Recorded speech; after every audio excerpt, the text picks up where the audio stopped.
The West Bank is, don't worry about the West Bank. Israel's not going to do anything with the West Bank, okay?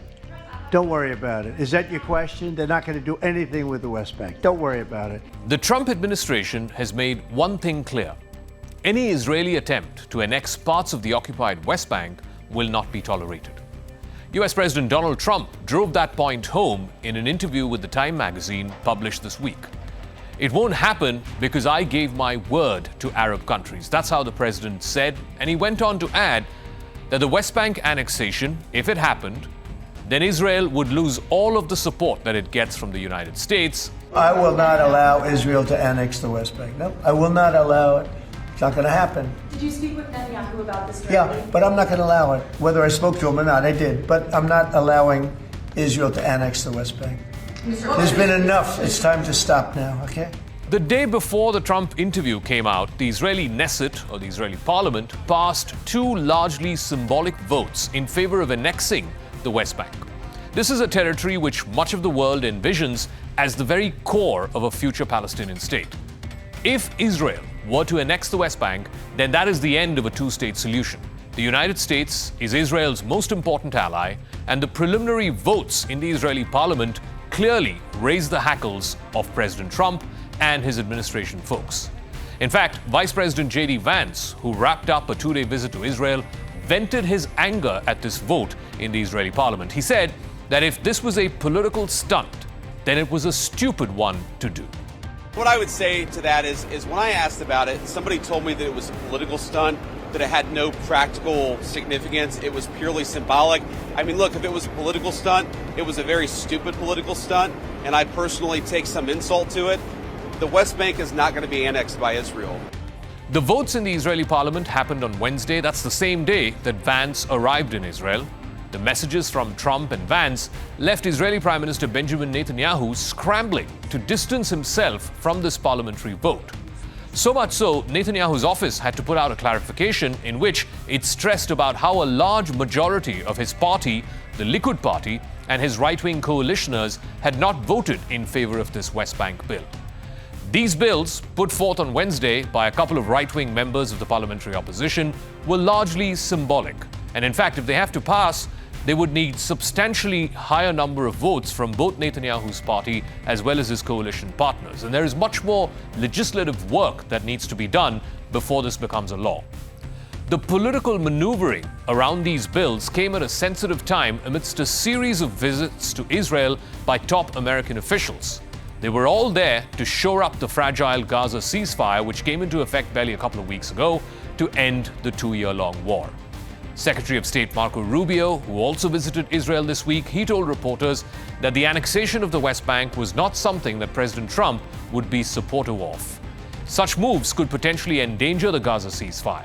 That's a vote in the Knesset, but obviously I think the president's made clear that that's not something we'd be supportive of right now, and we think there's potential even threatening to the peace deal. So they're a democracy, they're going to have their votes, people are going to take these positions, but at this time, it's something that we think it might be counterproductive. The Trump administration's plan for ending the war in Gaza include an eventual credible pathway to Palestinian self-determination and eventually Palestinian statehood. Benjamin Netanyahu opposes the establishment of a Palestinian state, but he came out forcefully against the vote that happened in the parliament, which brought American pressure on his government. Without the support of the conservative Likud party, which is Netanyahu's ruling party, he said that these bills are unlikely to go anywhere. Netanyahu leads the most right-wing and religiously conservative coalition in the history of Israel. Key members of his coalition want to annex large parts of the West Bank. Some members of the ultranationalist parties, which help make up this coalition and support Netanyahu's government, have voted for the annexation bills. Most of the world views Jewish settlements in the West Bank as a violation of international law. The hardline opposition members who presented these bills have their own beef against Netanyahu. And other centrist members of the opposition simply exploited the votes to embarrass the prime minister and to expose splits within his coalition. Adding to the sense of political chaos in Israel, and that too 2 weeks after the ceasefire came into effect, Bezalel Smotrich, who is Israel's far-right finance minister and a staunch advocate of the annexation of West Bank, insulted Saudi Arabia. The Saudis are an American ally, a regional powerhouse, and a country that both Trump and Netanyahu have long been wooing to normalize relations with Israel. In fact, had the war not happened, the next logical step in the Abraham Accords would have been Saudi-Israel normalizing their ties. But that did not happen because of the Gaza war. Smotrich basically said at a conference on Thursday, addressing Saudi Arabia, saying, "Keep riding your camels in the sands of the Saudi desert." That was, of course, as expected, did not go down well with the Saudis. They took it as an insult. Smotrich later had to post a video on social media expressing regret.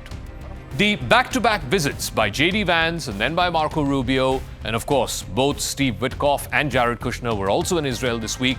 All of this underscores the Trump administration's very keen interest in preserving the ceasefire. There was concern in the Trump cabinet that Netanyahu might actually vacate the deal, that he'll walk out of this deal. Both Israel and Hamas have fired and killed in recent days, exposing the shaky nature of this truce. The ceasefire agreement that went into effect earlier this month led to an Israeli military pullback within Gaza.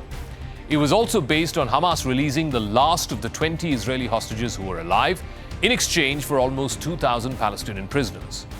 The dead bodies of the remaining 20-odd are still in the process of being completed, and the holdup seems to be the firing that happened on both sides over the weekend, which has led many to ask a fundamental question: how long will the ceasefire last?